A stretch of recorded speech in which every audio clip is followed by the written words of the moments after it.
Ahora sí, 10:36, bienvenido, estimado amigo doctor Alberto Schiavarelli. Qué alegría estar escuchándolos y participando. Muy, pero buen día. Bueno, mucho tema para hablar. Sí, estaba escuchando lo que estabas planteando.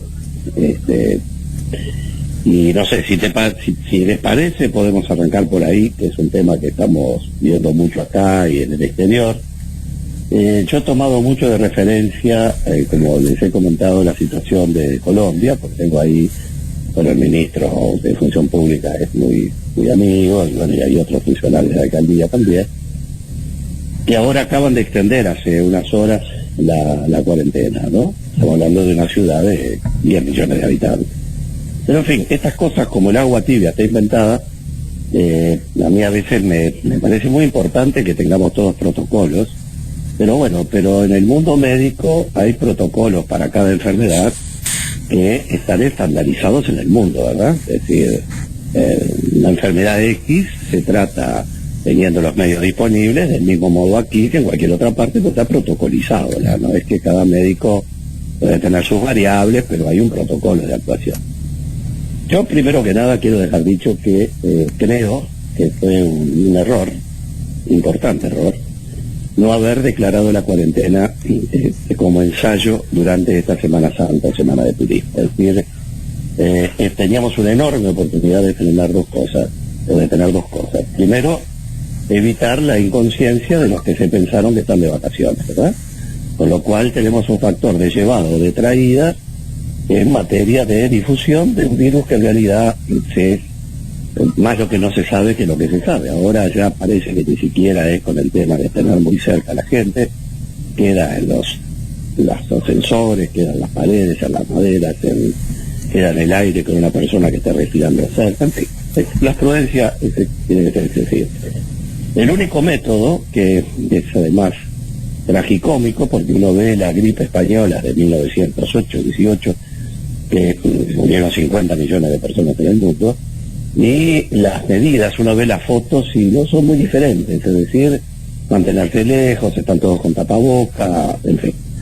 El tapaboca tendría que ser una cuestión ya instalada. El ministro chino, el coronel, un tipo muy importante, no me acuerdo el nombre, que estuvo con todo esto en China cuando fue ahora a Italia y a España, no podía creer que no anduviera todo el mundo con barbijo puesto, que sea una cuestión voluntaria y que todo lo demás.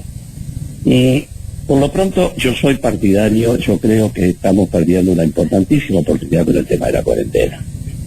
Si estamos priorizando la extensión de la enfermedad, que tiene como cono de sombra la cantidad de camas instaladas y de equipos respiratorios que tienen un límite y que por lo tanto hay que tratar de lo que se llama la meseta, es decir, que todos no nos enfermemos al mismo tiempo. Claro. Seguramente, tarde o temprano, un altísimo porcentaje de la población nos enfermaremos. El tema es que no estemos todos juntos, y no son enfermedad letal necesariamente, por lo tanto, todo eso se puede llevar. Ahora, hay un segundo capítulo, que era el que tú estabas encarando muy bien, que es el tema de cómo funciona esto desde el punto de vista material, económico, porque yo puedo declarar la cuarentena porque lo estoy viviendo acá en nuestra profesión, y estamos vinculados a empresas de mucha gente hace muchos años, transporte, cinematográficas, etcétera. Y bueno, hay lugares donde está saliendo el 99% del personal a centro de paro, en otras de los 70, en otras del 60, y son cientos y cientos y cientos, miles de personas en seguro de desempleo. Ese sistema maravilloso que tiene instalado Uruguay, ¿verdad? Que de sus raíces, que es una maravilla. Ahora, para empezar, Uruguay sacó 1 millón de pobres aproximadamente en los últimos años, que eran y los pasó al piso de la clase media. Era la parte que estaba menos pobres entre los pobres, ¿verdad? Y dieron ese salto. Bueno, eso hay que sostenerlo, porque después da mucho más trabajo. El segundo factor es que se habla mucho de la cadena de pagos. Hoy, yo hablando con mis amigos del exterior, ya no se habla más de cadena de pagos, y lo que hay que hablar es de la cadena de consumo, es cómo hacemos para que la gente siga consumiendo, para que comience la producción nuevamente. China ya está empezando en condiciones de producir, pero para producir tiene que comprar una materia prima, por lo tanto eso nos pone en movimiento, porque la cuarentena no significa que se dejen de ordeñar las vacas, de que se deje de faenar vacas o que se deje de hacer la cosecha. Es decir, lo que se corta es lo que no tiene un grado especial y lo que de necesidad, que decir que lo que no es imprescindible hacer. Y en los lugares donde es necesario hacer las cosas, porque los países en que están en cuarentena cerrada, que no sale uno y cada tantos días a comprar, e incluso reportan cuando un individuo sale varias veces a comprar cigarrillos, que lo que está buscando es salir de la casa, esa palabra. Lo que me refiero es que en esos países las actividades importantes se mantienen. Hay un tercer, controladas, etcétera. Y hay un tercer factor muy importante que es el dinero. Es decir, una breve historia que me parece que nos puede ayudar. Cuando en el mundo se produce la crisis del 2008, no estoy hablando de la nuestra del 2002, Sí. porque esta no es una crisis financiera, no hay un problema de recursos, nunca hubo más plata en el mundo que hoy. Esta es una crisis de confianza, de forma de funcionar y de retracción. La gente se ha retraído toda, como es normal. Entonces, ¿qué ha manejado esto toda la vida? Es el G20, no es ni el Fondo Monetario, es el grupo del G20, que son los 20 países más poderosos del mundo, las economías más poderosas del mundo. Cuando arbitraron la salida para la crisis del 2008, lo arbitran como se hace siempre, es decir, si falta dinero, pongamos dinero, ¿verdad? Estados Unidos es más fácil porque tiene la maquinita y los bancos centrales, el Banco Central Europeo tiene el mismo mecanismo. Se volcaron miles y miles de billones de dólares y de euros. Se tapó. Con la idea de que los bancos centrales se lo pasaran a los bancos centrales de cada país y los bancos centrales de cada país se lo pasaban a los bancos comunes y los bancos comunes se lo pasaban a las empresas con líneas de crédito blandos para que terminaran volcando con facilidades a el público, porque el dinero llega al público. Eso es estimular el consumo. Ahí está. Pero ¿qué fracasó en el 2008 que ahora se dieron cuenta? Y voy a contar brevemente cómo se piensa solucionar. En el 2008 fracasó porque muchas de las empresas comerciales a las sociedades anónimas, por ejemplo, grandes, que les llegó ese dinero con condiciones favorables, ultra favorables, ustedes saben que en las sociedades anónimas hay acciones, las acciones tienen un valor y todas tienen un propietario, ¿verdad? Entonces, muchas de esas empresas, si recibían 3 millones, estoy poniendo un ejemplo cualquiera, dedicaban 1,5 millones o 2 en revalorizar sus propias acciones, y de los 3 millones bajaba 1, son números inventados esto, ¿verdad? Bajaba 1 al crédito como se pensaba. Bueno, eso se aprendió la lección, por eso se tardó tanto en la recuperación del movimiento, y esa sí fue una crisis financiera, no era una crisis como esta, era financiera. Ahí había un problema de plata, hubo que poner plata en el circuito. Entonces, ¿qué es lo que se decidió ahora por el G20? Que además me contaban quienes estaban en estas cosas, que es muy interesante porque las están haciendo por videoconferencias, ¿no? Imagínense ustedes lo que significa estar decidiendo la suerte del mundo delante de una webinar, de una pantalla con los otros 19, discutiendo, ponemos, no ponemos, qué hacemos. Bueno, ahora está en el medio esa discusión europea que será para otro día. Pero ¿qué va a pasar ahora, concretamente, y comenzó a pasar? Es que, a diferencia de otra vez, en lugar de que el dinero fluya suelto y vaya a los bancos y los bancos a los clientes, la enorme cantidad de dinero, que ya 270.000 millones puso ya ahora Estados Unidos, y ya sale la Unión Europea en estos días, va a ser idéntico, pero va a estar monitoreado por el Fondo Monetario y por el Banco Mundial. O sea, que el dinero, la trazabilidad del dinero, ahora que nos acostumbramos con las vacas, la trazabilidad de dónde va a dar el dinero en definitiva, no va a quedar librado al azar, va a estar controlada por organismos, bueno, que son perros cancerberos, ¿no? Seguro. Sabe lo que es el fondo, viene una misión y te desnuda. En una palabra, como el tema es mantener la línea de consumo, y a la línea de consumo implica la producción, y las producciones en manos de los países más poderosos del mundo que integran el G20, el dinero va a venir, muchísimo dinero para cubrir. Nosotros tenemos que conseguir, se podrá llamar renta básica, bueno, para que Trump le esté mandando un cheque de $1.200 a cada mes norteamericano, lo que están haciendo los colombianos, lo que están haciendo en Europa, nosotros tenemos que asegurar partidas que le lleguen a la gente para que pueda hacer la cuarentena y pueda seguir viviendo con cierta normalidad. Esos cálculos Uruguay tiene, para cubrir lo que son líneas de crédito por el mecanismo luego de la consolidación, es otro tema, 2.200 millones de dólares ya concedidos desde hace años en organismos multilaterales de crédito a tasas muy beneficiosas. Ya se utilizó, se cambió el objeto y ya llegaron 400 millones a Uruguay, ya están acá. Es decir, que el cálculo, primero el gobierno calculó unos 400 millones que puedan salir de esta historia. Uno puede pensar que si hay 1 millón de personas en esta condición, hay que poner $1.000 por cada uno, estamos hablando de 1.000 millones. Yo les regalo los 2.200 millones de dólares de crédito que ya están y le pongo el dinero a la gente que lo está precisando, porque de las crisis financieras, habiendo movimiento, siempre se sale. El Uruguay tiene 60.000 millones de dólares de Producto Bruto. La exportación de soja son 1.000 millones de dólares ahora. Es decir, por turismo por año tenemos 2.000 y pico de millones. Estos créditos que vienen del exterior no es deuda externa de la común, de la que son deudas que son para movilizar el mundo, por lo tanto tienen tasas absolutamente preferenciales. Y yo pienso una cosa, si hay un miembro de la familia que requiere que uno lo lleve a Marte para que lo curen, no se va a poner a especular cómo va a hacer para llenar la chanchita de vuelta, la rompe y sale, esto es como arregla. En este caso quiero insistir, que no estamos proponiendo salidas locas, sino que el mundo está poniendo esto porque al capitalismo fuerte, y no en el sentido de capitalismo, no capitalismo, me refiero a los que mueven los capitales enormes en el mundo, los países de primera línea, el G20, necesita que esto se mueva. Entonces yo creo que hay que ir rápido a la cuarentena, rápido a este sistema de compensaciones económicas. Felizmente, en Uruguay desde el MIDES, que tanto se criticó, tendrá sus luces, sus sombras, pero que es un dato que poquísimos países tienen. Nosotros tenemos censados a la gente que realmente necesita. La gente que está trabajando en negro o que son unipersonales que trabajan cuando pueden.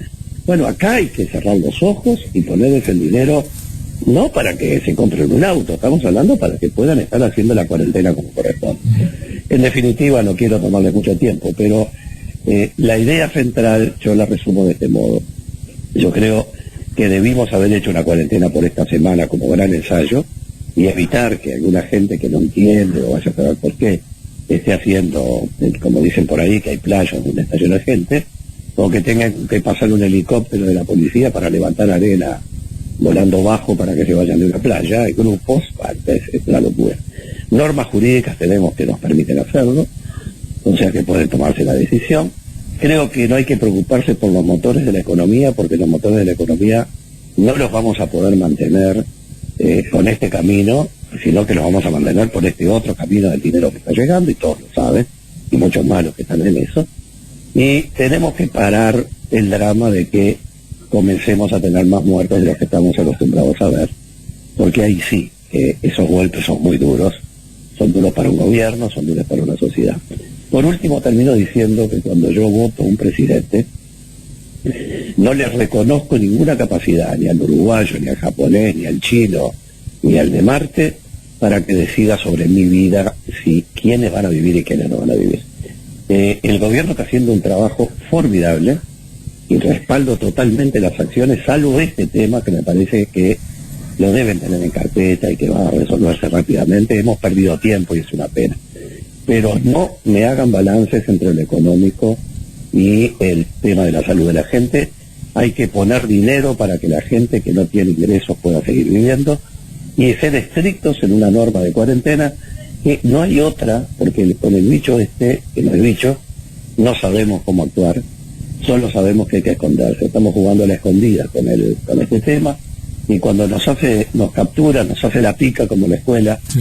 Bueno, realmente las posibilidades son muchas, pero tampoco hay demasiado instrumental con que actuar. Así que yo tengo una enorme confianza de que se rectifique esa línea y que nuestra meseta no se levante, y que cuando comience un proceso de expansión, si se da, que todo indica que en todas partes se dio, seguramente se dé acá, se mantenga esa cuerda donde todos vayamos a atendernos y los médicos y la gente de la salud no esté extenuada.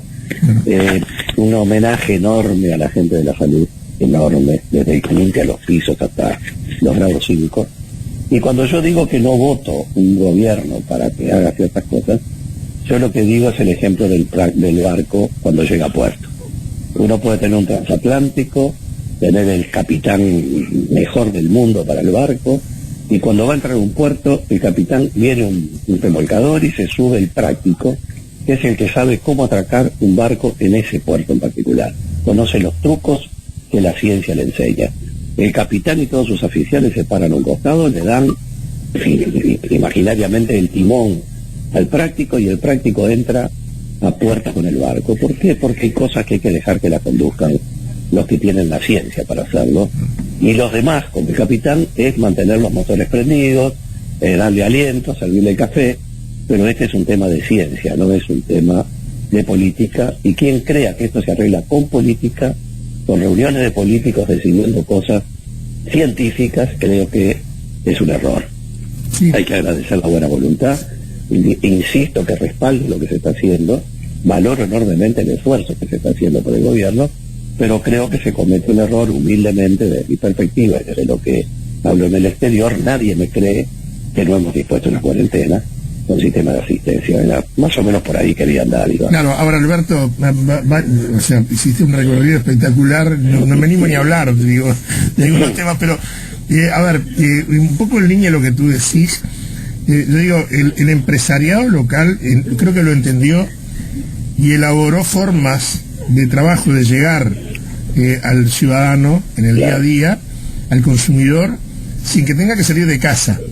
Nosotros tenemos acá mutualistas que hacen entrega de medicamentos en 2 horas en la puerta del domicilio, por ejemplo. Qué maravilla. Por ejemplo, tenemos la Asociación de Supermercados del Uruguay, que están permanentemente generando ideas para que la gente no salga, y si salga, que salga lo mínimo indispensable. Claro. No te dejan entrar más de una persona, no te permiten ir con niños. Hay supermercados que hicieron acuerdos con Antel, para que a través de una línea 0800 tú pidas la canasta de productos alimenticios, productos de limpieza, y que ni siquiera tengas que disponer de dinero porque viene con tu factura a fin de mes. O sea que la estructura está, la idea está. Claro. El tema es hacerle llegar los recursos para que la gente pueda cumplir con todo eso. Ese es el único truco, Iván. Por eso estoy diciendo, se llamará renta básica, el mundo va a cambiar mucho en el futuro en lo económico, ¿verdad?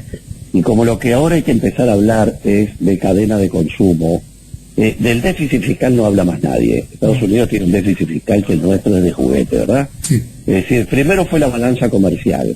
Un país era rico o pobre según vendiera más de lo que compra. Después nos dimos cuenta que si compra poco, es porque capaz que está comprando poco bienes de producción, la gente tiene bajo nivel de vida. Entonces pasamos a el déficit de las cuentas públicas, ¿verdad? Se gasta más de lo que entra. Bueno, pero a ver, los países que están en el juego, esto ya lo han cambiado porque saben que el tema inflacionario se regula por los bancos centrales con el tema de moneda, y porque la inflación no es el peor de los dramas. Es un drama, pero cuando uno tiene un drama más grande, tiene que andar más grande. Hay que poner el dinero en los bolsillos de la gente. Uno va a ser por el seguro de paro, todo desempleo, seguro de enfermedad, todo eso el país lo tiene cubierto y reforzado, no tiene ninguna dificultad para cubrir, así estén todos los trabajadores en seguro de paro. Ninguna dificultad porque los recursos están. 14.000 millones de dólares. Yo estoy de acuerdo de no tocar las reservas. Claro, como siempre y cuando no siempre es indible. Pero va a haber dinero de sobra, ya lo hay, ya llegaron 400 millones de dólares al país. Entonces, lo que yo estoy diciendo es lo que tú decís. Si tenemos empresariado y población que tiene la vocación de hacer las cosas bien, bueno, lo que tenemos que poner es lo que tú dices, es la inyección por el otro extremo de la manguera, que es el dinero para que esa gente moderadamente, porque no le pueden dar todo lo que quieran, tenga para hacer su subsistencia por los 2 meses que puede estar llevando esto o el tiempo que le vaya a llegar. Lo que no podemos hacer es el ejemplo italiano o el ejemplo inglés que tiene a su primer ministro que negó la realidad, que no es el caso nuestro, que negó la realidad y ahí está en un CTI, pobre hombre. No podemos hacer la de Trump, que jugaba a que no pasaba nada y ahora está desesperado haciendo las cosas que está haciendo con un Estados Unidos. Nueva York es una selva. Me contaba un amigo anoche por un WhatsApp, es una selva Nueva York. Y ni hablar de Brasil y Bolsonaro y toda esa historia, que bueno, eso es otra historia. Pero a lo que voy es que por suerte acá nadie niega. El presidente está comunicando muy bien y muy serenamente. el secretario de la presidencia se ha transformado en un vocero de lujo. Yo creo que hay que poner a hablar a los científicos, y creo que el Ministerio tiene de Economía, las áreas económicas, tienen que salir a decir, señores, tranquilos que vamos a hacer, ese ruido de fondo son mis nietos que están en mi cuarentena.